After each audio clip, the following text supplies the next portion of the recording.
Prince William has sent a loud and clear message, without saying a single word. He's done playing Prince Harry's game. No statements, no dramatic interviews, no carefully worded Instagram posts. Just one thing: complete and calculated silence. And that silence? It's making more noise than words ever could. So, what happened? A discreet meeting took place in London, reportedly between one of King Charles's senior aides and a few representatives linked to Harry and Meghan. This wasn't some casual catch-up. It was precise, quiet, and, let's be honest, strangely timed. The media didn't catch wind of it until 4 days later. And when the story finally broke, it just so happened to coincide with the Princess of Wales dazzling the public with a stunning appearance at Wimbledon. Coincidence? Highly unlikely. If you've been paying attention, you'll know Meghan has a well-documented history of conveniently timed headlines, especially when someone else in the royal family is stealing the spotlight. But here's the kicker. Prince William was completely absent from the entire situation.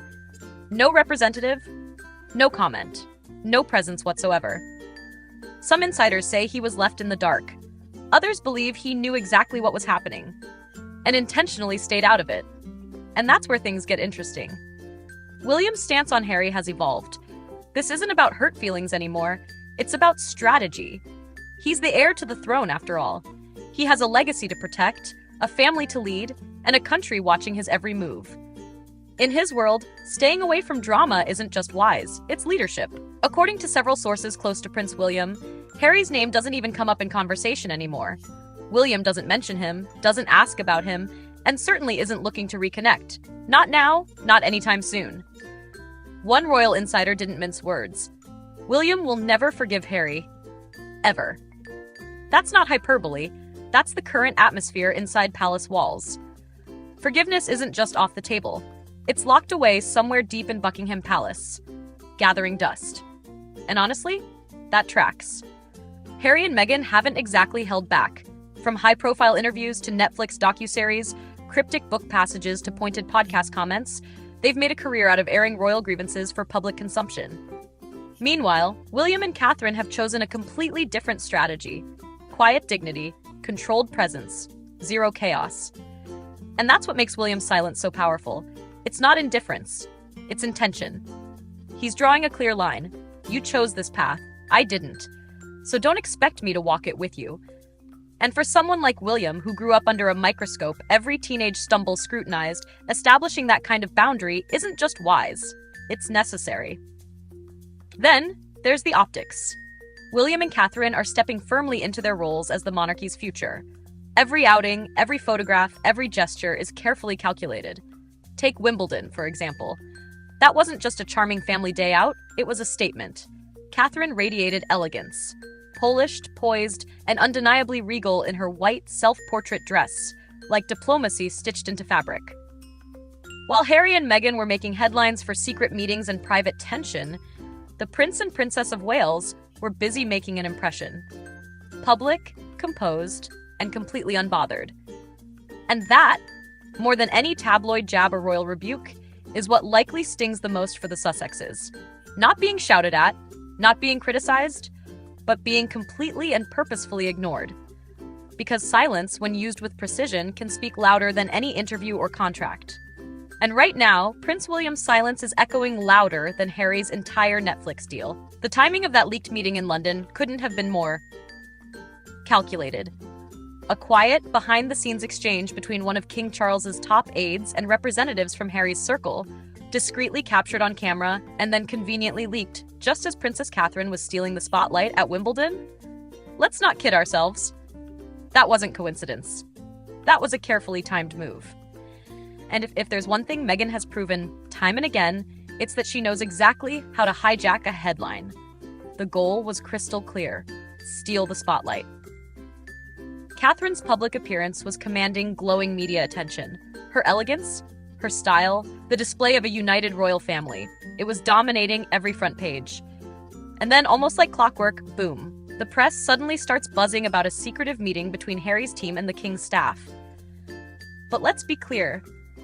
It wasn't King Charles himself. It was one of his trusted aides. And that subtle detail says everything. This wasn't a heartfelt reunion. It was strictly business. Still, that didn't stop Team Sussex from spinning it. Because the leak wasn't really about what happened in that room. It was about crafting a narrative. One that suggested Harry still has influence, that he's still part of the royal fold, that there's still a seat for him at the table. But William, he didn't even approach the metaphorical table, let alone the actual one. And that's no accident. His position is clear.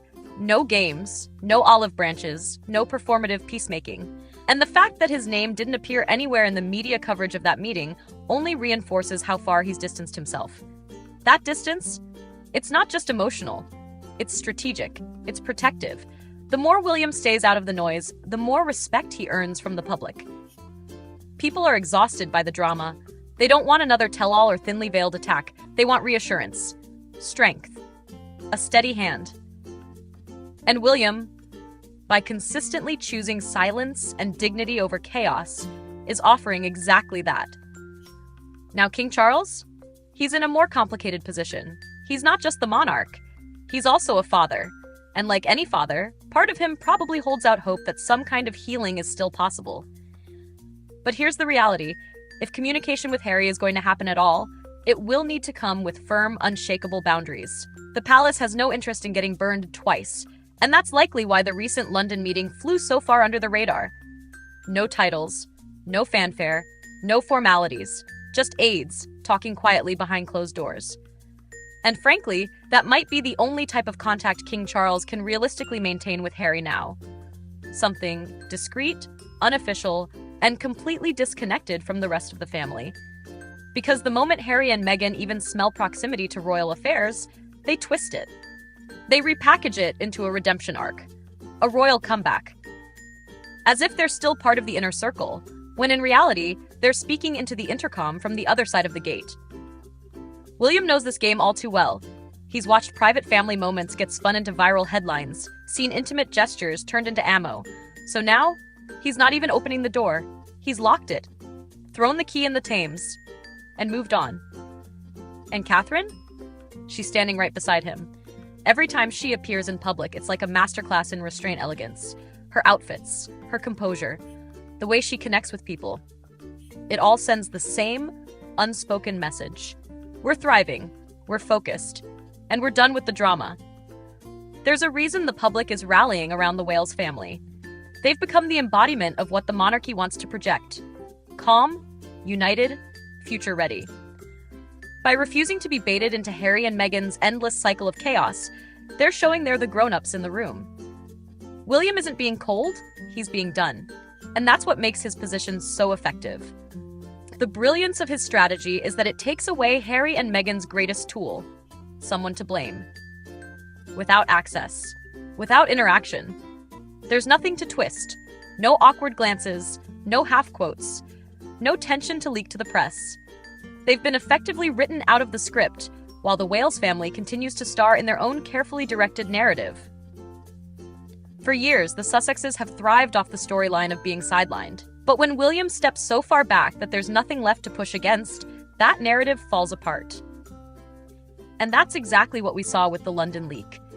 It wasn't the meeting itself that drew attention, it was who wasn't there. Reporters scoured the photos, readers scanned the details, all searching for a trace of William's involvement. But there was none. That silence, it hit louder than any royal announcement.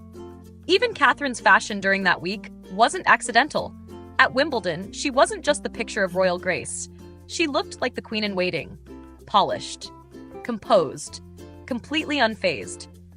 Every look she wore was tailored, classic, and quietly commanding. Structured enough to convey authority, soft enough to stay relatable.